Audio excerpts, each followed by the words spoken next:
On me pose souvent la même question.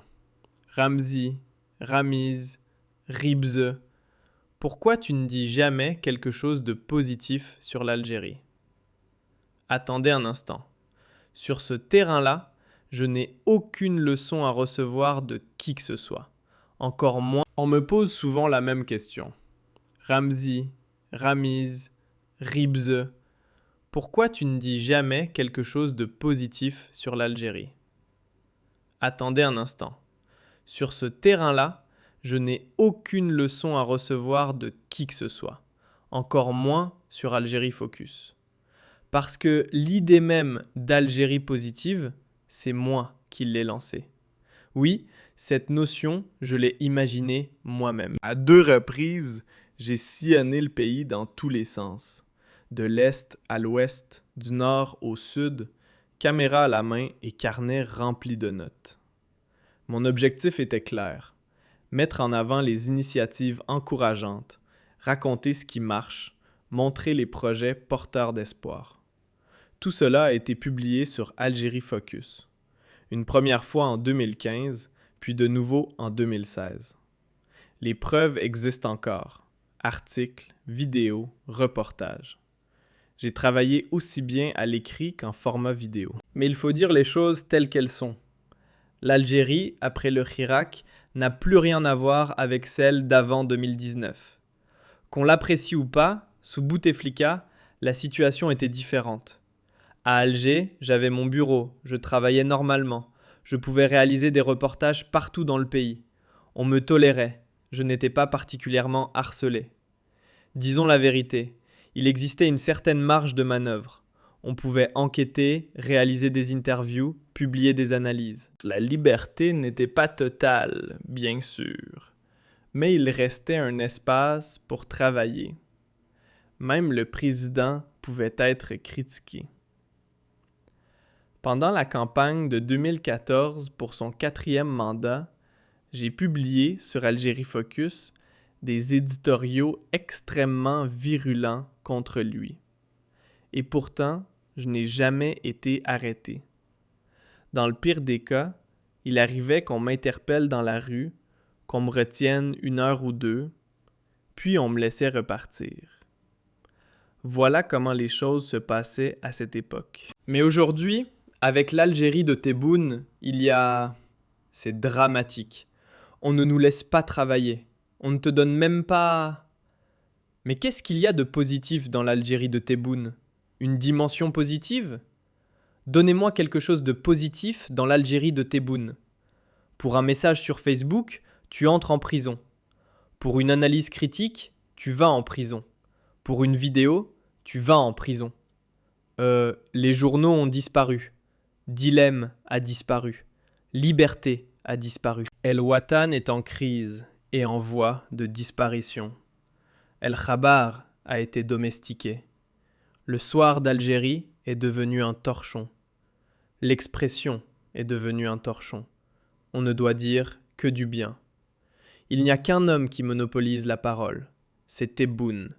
Il n'y a qu'un homme qui parle. C'est Tebboune.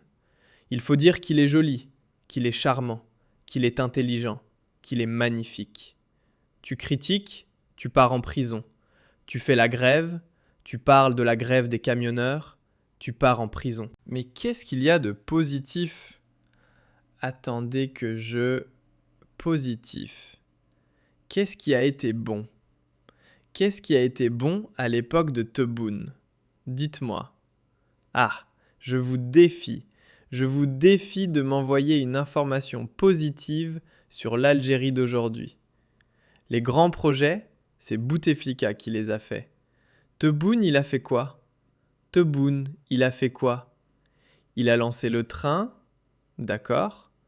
Il a fait le train Béchar, d'accord. Quel est l'apport de ce train? Celui qui a fait le tour est-ouest? Non. Celui qui a fait 7 tramways en Algérie? Non. Celui qui a fait le métro d'Alger? Non.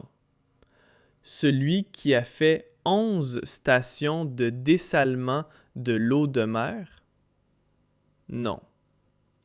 Celui qui a fait 3 millions de logements comme Bouteflika? Non. Celui qui a fait la grande mosquée d'Alger? Non. Celui qui a fait le nouveau palais des conventions du Club des Pins? Non. Et voilà, à l'époque de Bouteflika, on avait la possibilité de dire des choses positives, parce que le pays produisait du positif. À l'époque de Tebboune, le pays ne produit pas du positif. Ne produit pas. Maintenant, si pour vous faire le front de mer, d'accord, petite réalisation. Ils ont fait un petit front de mer, ils ont élargi un peu. Et les sablettes, qui étaient l'œuvre de Bouteflika.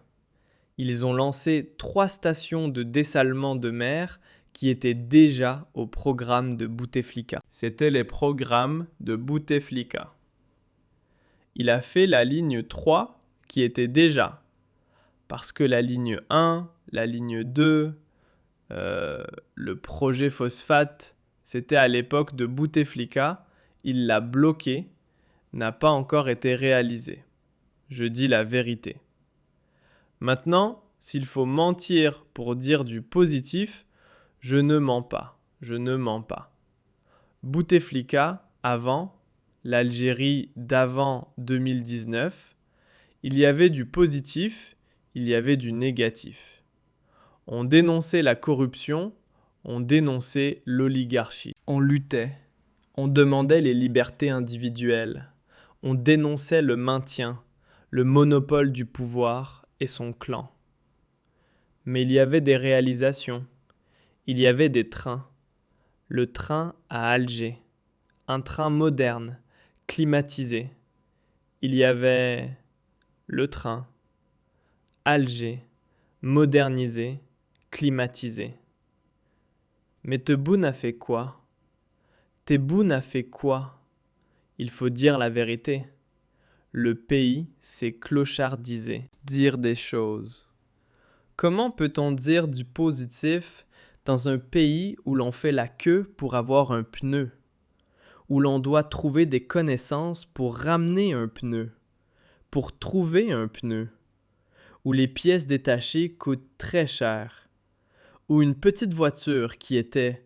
Les voitures, à l'époque de Bouteflika, on les jetait, on les récupérait, certaines marques de voitures.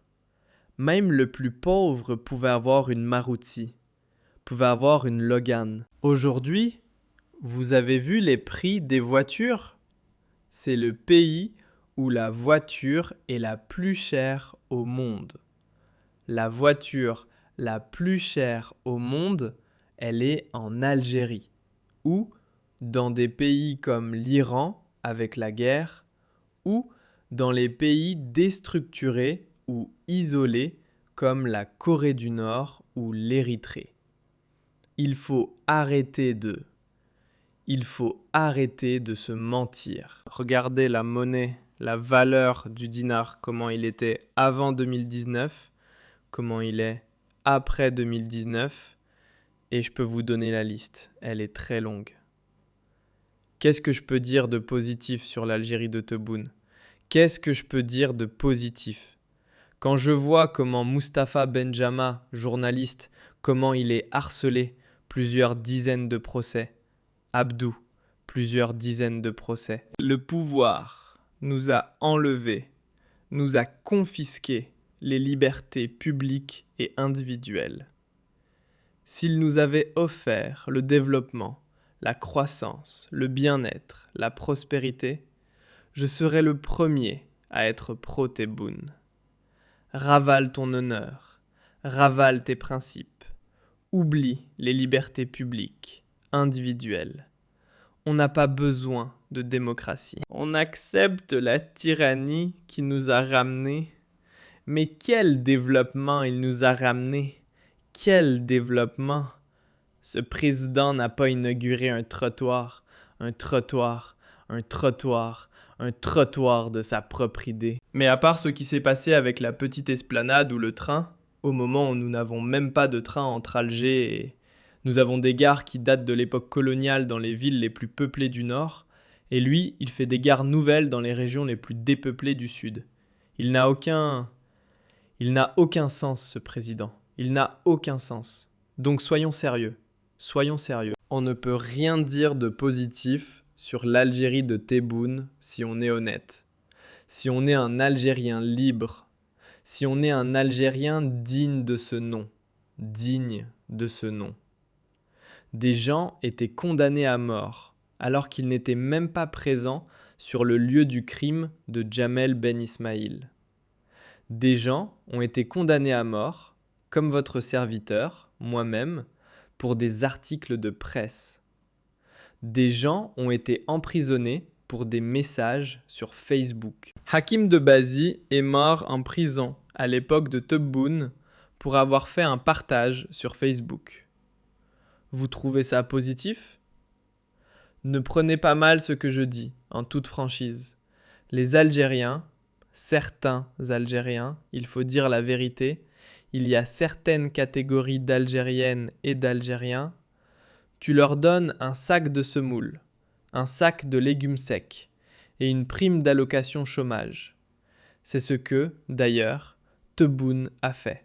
Il faut dire que Tebboune n'a fait que 3 choses, on va dire. Une esplanade à Kitani, le train Béchar et l'allocation chômage. Il n'a rien fait, mis à part ça, il n'a rien fait. Il n'a rien fait en 6 ans de pouvoir. Il n'a rien fait. Maintenant, si pour vous cela est suffisant pour dire que c'est un bon président, c'est un grand président, qu'il est meilleur que... Si vous êtes fier du pays tel qu'il est, c'est grave.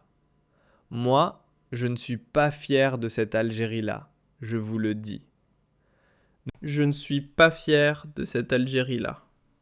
Après, Après, qu'il y ait des choses positives en Algérie.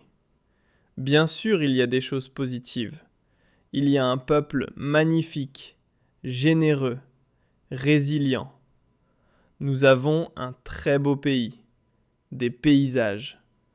Nous avons un héritage historique extraordinaire.